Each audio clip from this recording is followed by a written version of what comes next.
Asia में दो ऐसे देश हैं जो कभी कॉलोनाइज नहीं हुए। इतिहास की बात है, हमें समझनी चाहिए। एक अफगानिस्तान और दूसरा ईरान। इनके इतिहास में ये कभी कॉलोनाइज नहीं हुआ। जब जब भी ये प्रयास हुआ कि इनको कॉलोनाइज करने का, वो फेल हुआ। रशिया ने प्रयास किया अफगानिस्तान में, अमेरिका ने प्रयास किया, नतीजा क्या निकला सब जानते हैं। तो एक तो इतिहास की बात ये समझनी चाहिए, और दूसरी बात यह है कि इतिहास की बात, हमारे जो संबंध हैं ईरान से, वो सदियों पुराने संबंध हैं, सदियों पुराने। पर्शिया के साथ हमारी लैंग्वेज, हमारी कल्चरल ट्रेडिशंस, ट्रेड, व्यापार चलता रहा। So we must understand one thing, that there are two countries in this part of the world who have never been colonized. One is Afghanistan and the other is Iran. And you know what happened in Iran when somebody tried to occupy Iran, the fate of the Russians, the fate of the Americans. Iran too. Even during the period of the colonization, Iran was never colonized. There were spheres of influence of the Russians and the British, but they never were occupied. उसके बारे में थोड़ी बात नहीं। आज इतिहास के बारे में हमारा समझना ज़रूरी है, क्योंकि जंग तो आप लड़ सकते हो, लेकिन उसका नतीजा क्या होगा ये जानना बहुत ज़रूरी है। You can wage a war, but the consequences of that war you'll never be able to realize unless you have an aim. तो मैं कह रहा था कि जो our cultural affinity, our linguistic affinity, our goes back with Iran for thousands of years. And the other interesting part is that when Iran became more or less independent, our borders, because at that time Britain ruled us, our borders were contiguous to Iran.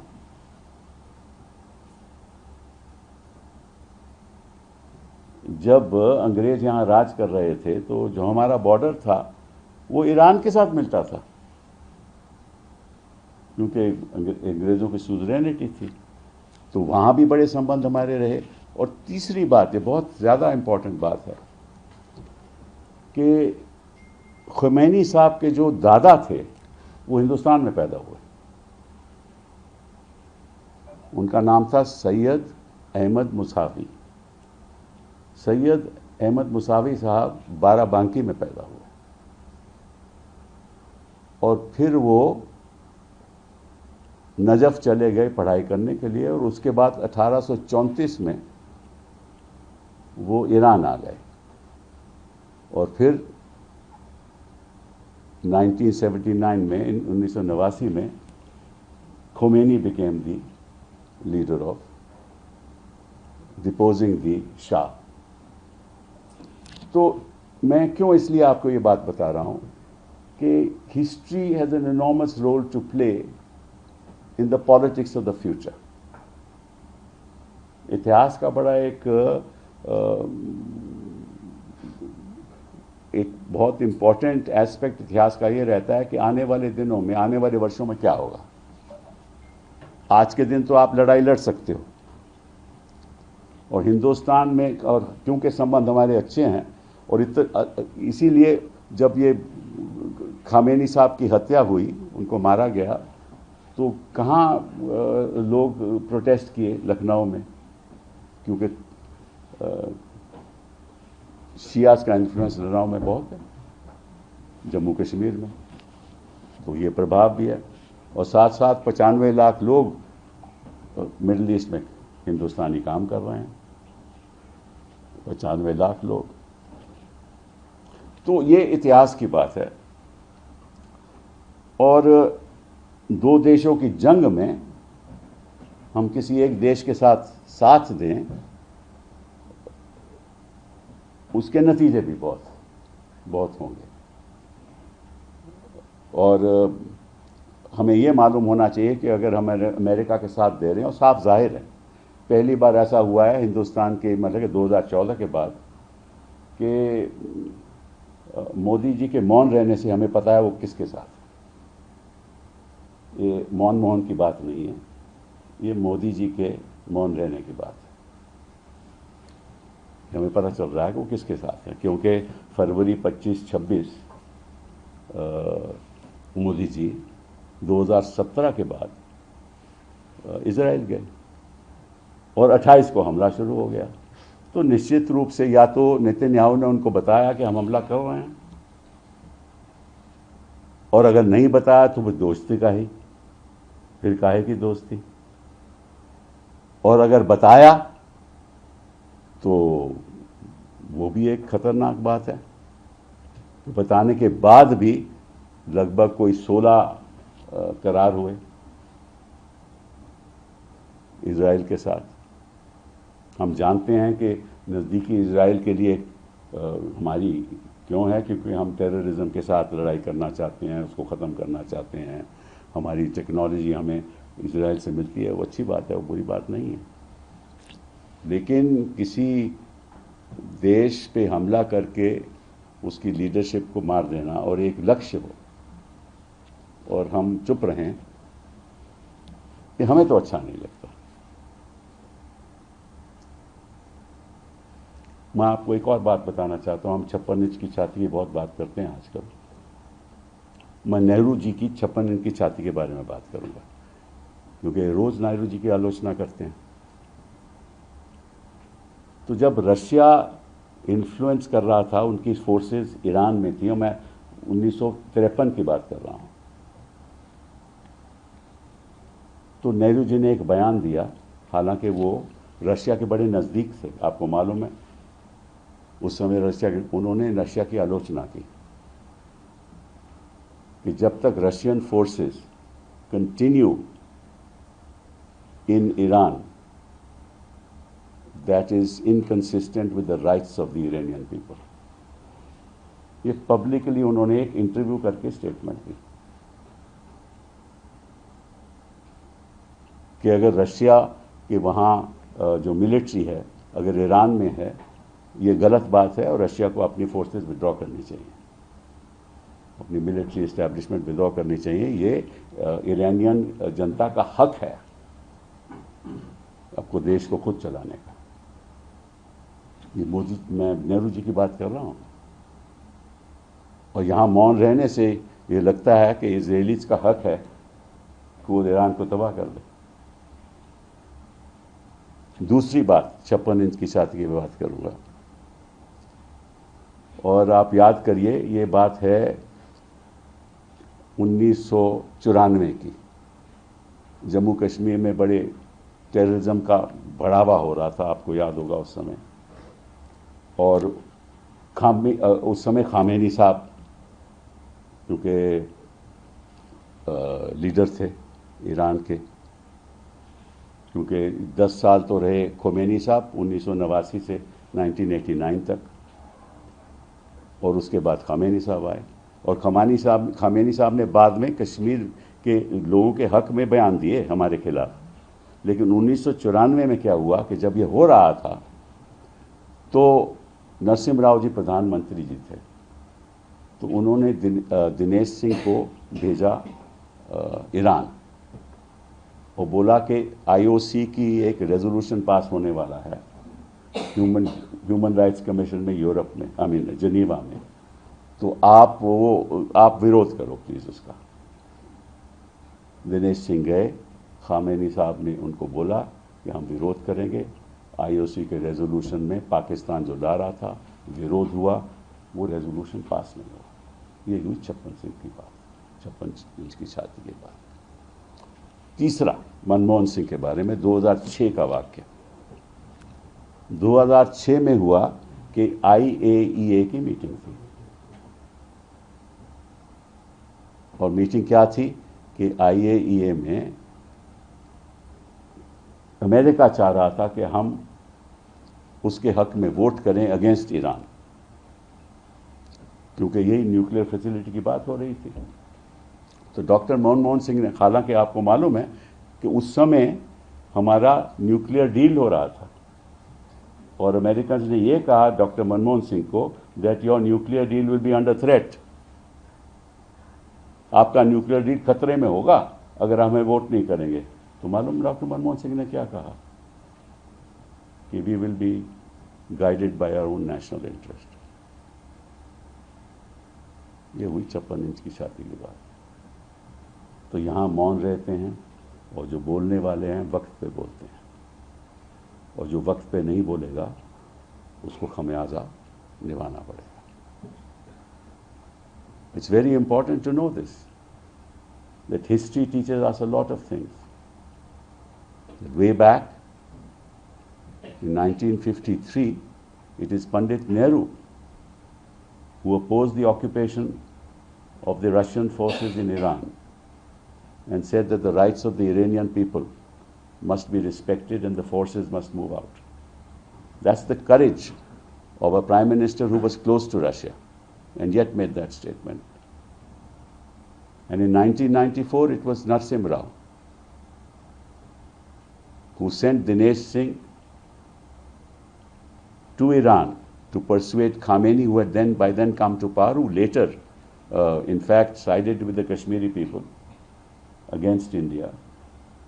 But at that point in time, when Narsim Rao thought that a resolution which is going to be passed by the IOA would hurt India very badly if it is passed, because it was being moved by Pakistan, and everybody in the IOA was in support of that resolution.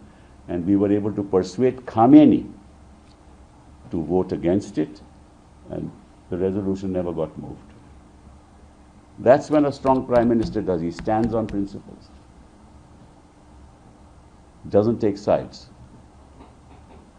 Dr. Manmohan Singh, 2006, very important. IAEA meeting, United States wanted India to support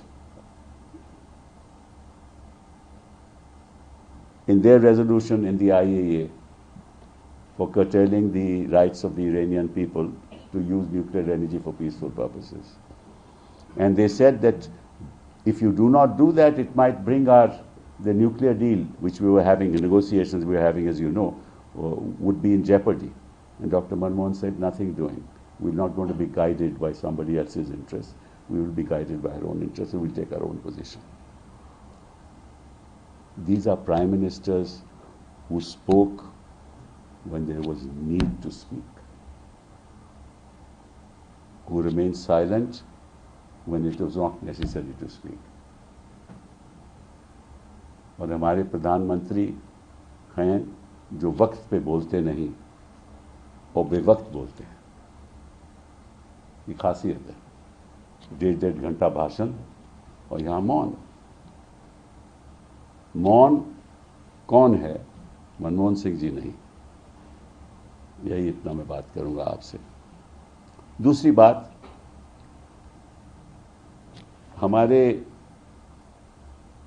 Iranian ship यहाँ आया, उनको बुलाया गया एक मिलन का, मतलब कि Indian government ने उनको बुलाया, नेवल फोर्सेस ने उनको बुलाया कि आप यहाँ आइए, और ये कंडीशन थी कि आपके यहाँ कोई हथियार नहीं होंगे. You will not have any weapons on that ship, which was invited by the Indian Navy to the Indian Ocean, right? So they were defenseless. Americans knew they were defenseless, and they killed so many people, and we haven't spoken a word. Why is the Prime Minister quiet? I mean, about 141 people, 61 odd are missing. The rest have been killed. These 61 people who are missing must also be dead. So 141 people dead. 72,000 people dead in Gaza. Children, mothers.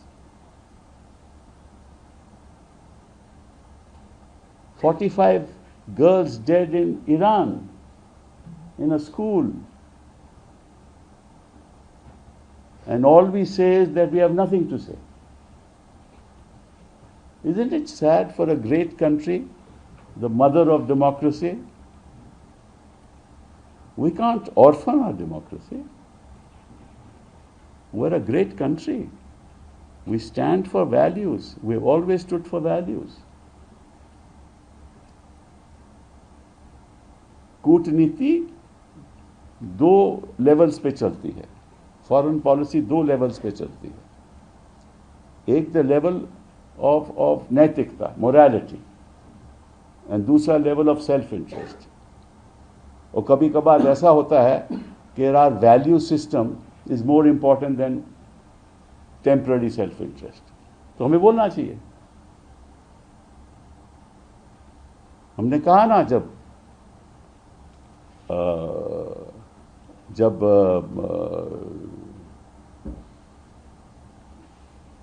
America ने कहीं और हमला किया तो हम कहते थे कि गलत हुआ है। इराक में कि हुआ, हमने कहा था कि गलत हुआ है। तो हम संकोच, हम पीछे क्यों हट रहे हैं? साउथ अफ्रीका ने बोला, ब्राजील में तो खास बोला। तो हम तो कहीं मतलब कि साउथ एशिया में तो हम लीडरशिप तो खो बैठे, क्योंकि इजराइल के हम हो बैठे। तो फिर लीडरशिप कहां रहेगी? तो साउथ की लीडरशिप हम खो बैठे। अमेरिका हमें कुछ इधर उधर करेंगे तो 25% और लगा देगा। अब एक खासियत वैसे मोदी जी में और ट्रंप में है कि उन्होंने जब अपना ऐलान किया इस वॉर का, तो उन्होंने ट्रूथ सोशल मीडिया से ऐलान किया, व्हाइट हाउस से नहीं किया। तो मोदी जी जब जाते हैं बताते नहीं कि कहाँ जा रहे हैं। एक बार पाकिस्तान भी गए तो बताया ही नहीं था, अभी भी गए किसी को बताया नहीं, पार्लियामेंट में चर्चा नहीं, पॉलिसी क्या होनी चाहिए कोई चर्चा नहीं, बातचीत नहीं। ट्रंप भी ऐसे ही करते हैं, अभी इनकी यूनिलैटरल पॉलिसी रहती है। There is something common between Modi ji and Trump, namely that when Trump announced the declaration of the war, he did it on a social platform called Truth Social Media. Not from the White House, not from the Oval Office, which normally would happen. Didn't discuss it with either Congress or with the Senate. We also, our Prime Minister doesn't discuss it with either, in Parliament, no such discussion takes place. He doesn't believe in it. He doesn't just believe in it. It's common between both of them. You enter into agreements, we don't know what agreements are entered into. We never know. I mean, we don't know why प्रधानमंत्री जी went to Israel 25-26 को। ये मालूम ही नहीं क्यों गए, क्या ऐसी बात थी?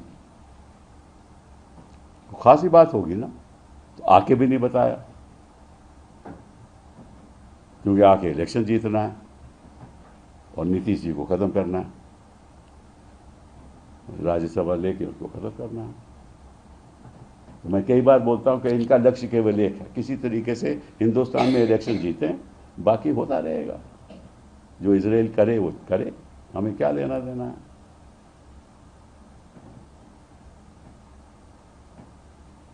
और ट्रंप के तो साथ हैं ही, तो कभी ना कभी तो ठीक ठाक हो जाएगा। भरोसे, भगवान भरोसे, आपकी फॉरेन पॉलिसी, कोई आपका प्रिंसिपल नहीं है। And I really want to ask what is our foreign policy? हमारी फॉरेन पॉलिसी है क्या? हम किसके पक्ष में हैं, किसके खिलाफ हैं, ये तो बताइए। और मैं आपको बता दूं कि आज के दिन इसका जो नतीजा होगा, क्योंकि स्टेट्स ऑफ हॉर्मुज तो बंद हो गई, क्रूड ऑयल के दाम 89 हो गए, यहां पेट्रोल 95 और 102 पे बिक रहा है, और ये क्रूड ऑयल के दाम 100 होंगे, फिर 120 होंगे, और ये चलता रहा। एलपीजी सारा कतार से आता है, कतार की बंद हो गई, एलपीजी प्रोडक्शन बंद हो गई। वो आता सारा कतार से है, तो एलपीजी कहां से लोगे? तो आप करोगे क्या? और ये कोई कल खत्म होने तो वाला नहीं है। और आपको मालूम है कि जो चाबहार था, जो पोर्ट हम बना रहे थे, वो खत्म हो गया। अब तो कोई आगे बढ़ ही नहीं सकता। तो हमारा जो, क्योंकि पाकिस्तान से हमें उसकी ज़मीन द्वारा हमें कोई कनेक्टिविटी नहीं थी अफगानिस्तान के साथ। Now the Chabahar port is over, that whole project is over. Our connectivity with Afghanistan and the Central Asian republics was only through Chabahar port. Now it can't be. Therefore, our trade routes, our commerce, our access to Afghanistan and Central republics with whom we had very good relations, it's all stopped. So oil will be high, connectivity will be low, China will come in, right? America may not side with you depending on their national interest. Now you can't have relations with only one country in the world. So this is a very serious, and what's the foreign policy of this country? I mean, since 2014, we don't know. I mean, it meanders like a river. We don't know where it will go. पता है ना, जब नहर जाती है कहीं तो पता ही नहीं चलता कहां चली जाएगी। ये हमारी फॉरेन पॉलिसी है। So it's a very serious situation. I think that the consequences of this, इसके नतीजे जो होंगे, they be far reaching and for years to come. अभी ये क्या कोशिश कर रहे हैं कि कुर्दिश जो है, कर्ड्स जो हैं, जो डिसेंटर्स हैं, उनको ये कोशिश कर रहे हैं कि वो ईरान में जाकर रेजिम चेंज करें। ये उनका लक्ष्य। चलिए, ये बातें अब बाद में करेंगे, लेकिन इतना आपसे कहना चाहता हूँ कि जो इतिहास को नहीं जानता ना, वो कुछ भी नहीं जानता, और जो इतिहास को समझता नहीं, वो देश कभी सफल हो ही नहीं सकता। बहुत बहुत धन्यवाद। हाँ सर, प्राइम मिनिस्टर का अभी पिछले जब से एनडीए की गवर्नमेंट 2014 में बनी, उसके बाद से जो हमारी फॉरेन पॉलिसी का एक लैंडमार्क रहा है वो प्राइम मिनिस्टर की, हमारे प्राइम मिनिस्टर की तमाम कंट्रीज में विजिट रही है। तो एक लार्जर स्केल पे प्राइम मिनिस्टर की एक स्टेचर है as far as foreign. India का स्टेचर है भैया, कोई भी प्राइम मिनिस्टर होगा, स्टेचर इंडिया का है। सर, प्राइम मिनिस्टर की फॉरेन विजिट की बात कर रहा हूँ। अच्छा। क्या हम उस पर रीच आउट नहीं कर पा रहे हैं कि इस तरीके के वॉर में हम लोग आगे इसी चीज को नॉर्मलाइज करें, टॉक्स करें, और क्यों ऐसा आपको लगता है कि इनिशिएट नहीं कर रहे हैं? भाई, ना तो हम घर में विश्व गुरु हैं, ना हम कोई बाहर मानता है कि हम विश्व गुरु हैं, तो हमारा रसूख है ही नहीं, हम करेंगे क्या? हम खुद कहते हैं हम हैं, तो जो मर्जी खुद के बारे में तो कुछ भी कह सकता हूं। मैं भी कह सकता हूं मैं गुरु।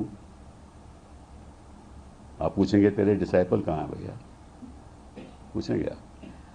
Sir, also you mentioned about Nitish Kumar की उनको करियर खत्म किया जा रहा है, so do you think so now Bihar is going to have a BJP chief minister?